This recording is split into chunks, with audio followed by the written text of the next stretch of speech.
This is gonna be a video about my favorite video game openings, our favorite opening moments, opening sequences, first hour, 2 hours like gameplay, etc. Right? And like for sometimes they say first impressions are last impressions, right? So yeah, for some games, first impressions can really make or break a game.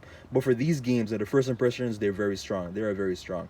And like, share, subscribe, share the video all over. And like when I say my favorite is gonna be subjective, right? So and then the list, this might be like a part one, part two, type deal, right? So yeah, here we go. At first one, that really stands out is Prototype One.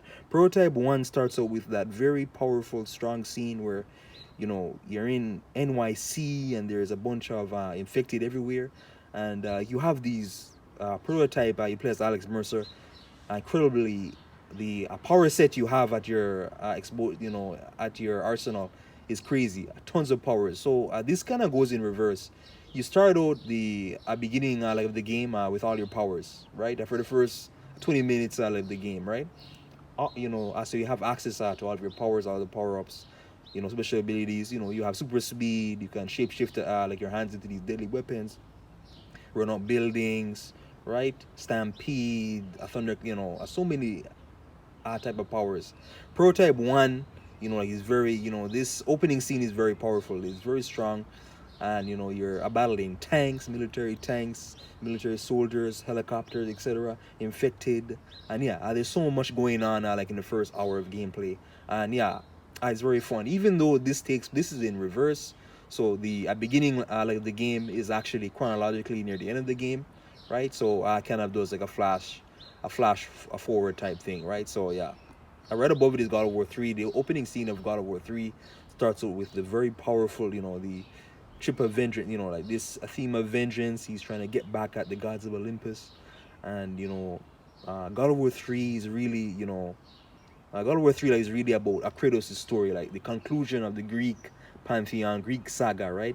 And so basically it starts out, Kratos on the backs of Gaia, a giant titan, like massive titans, right? And they're climbing the Mount Olympus, and the amount of suspense in this, scene is just so well done. There's so much suspense. I can feel the tension, right? Poseidon literally, yeah, he literally takes two titans out, like with a giant serpent, and yeah, it's just cinematically really well done, and it's like a very high, large scale Hollywood type of cinematic, but this is like, it's supposed to be like an ancient, kind of a mythology war going on between the Titans and the gods taking on, and then you literally spoilers, you literally take out Poseidon right during this, right? Kratos takes them out in this gruesome, suspenseful scene. So yeah, God of War 3, amazing opening.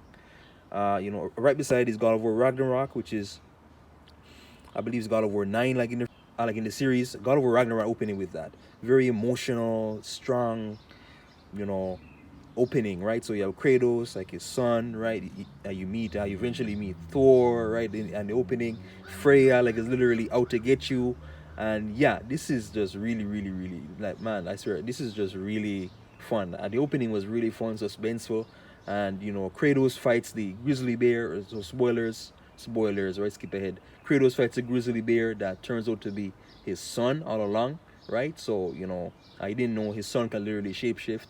He's developing more powers. You meet Odin. There's a badass fight with Thor, and all that, and it's kind of relearning the God of War 2018 game, right? Or relearning some of those mechanics. But yeah, it's just more fluent, and it's more fluent now, the gameplay wise. But the opening is so well done, very emotional. Then you get to see the wolf Fenrir, right, die, like his spirit dissipate somewhere, and yeah, just amazing. Right below it is Infamous 2. Infamous 2, similar idea to Prototype 1.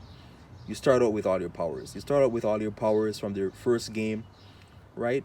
So you start out, you're fighting this massive lava beast, and the lava beast, or sorry, the beast, which is literally the race sphere, so its origins like your power, and it's about to destroy this city, right? It's about to literally take out this city, and if you don't, you are literally the last stand. So you are all what stands like in its way, right? So yeah, you have all your powers, lightning ability, lightning storm ability, lightning bolts, lightning rockets, etc., lightning grenades, and then you have to try your best to take out this beast. But you are highly outmatched, badly outmatched, and the beast is way, way, way bigger, massive, and yeah, I can only do so much. But then you lose all your powers after that. You have to start from scratch right after that.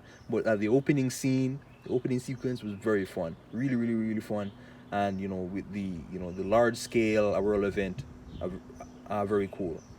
Right beside here is always going to be DMC5. This one, is kind of like a weird one, similar to kind of Prototype One and I guess it's one of those starts where you are meant to lose. You are meant to lose. Literally, you are meant to lose.